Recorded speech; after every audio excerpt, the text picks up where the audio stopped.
Learning English. How to introduce yourself gracefully. Hello and welcome to our English learning journey.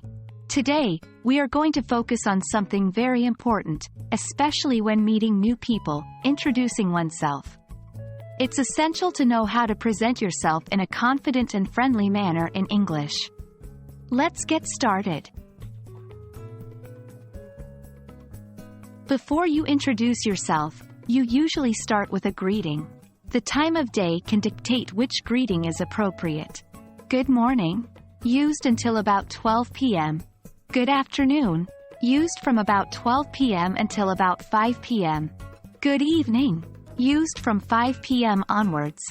Hello or hi. These are universal and can be used any time of the day. Now that we've covered greetings, let's move on to introducing your name. The most common way to do this is to use the phrase, "My name is." For example, "Hello, my name is John."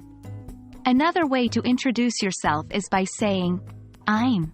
For example, "Hi, I'm Jane." If you wish to share more information about yourself, you can include details like your nationality, profession, or where you live.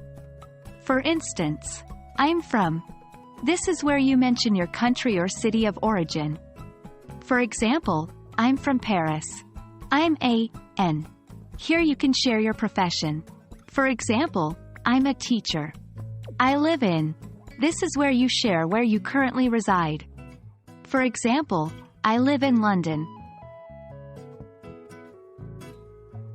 To end your introduction in a polite and friendly way, you can use phrases like, "Nice to meet you," "Pleased to meet you," "Looking forward to getting to know you." Remember, politeness is key in English-speaking cultures, and these phrases can help make a good impression. Well, that's all for today's session on introducing oneself in English.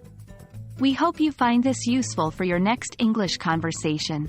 Remember, practice makes perfect. So, take some time to practice these greetings and introduction phrases. Until next time, goodbye and keep practicing.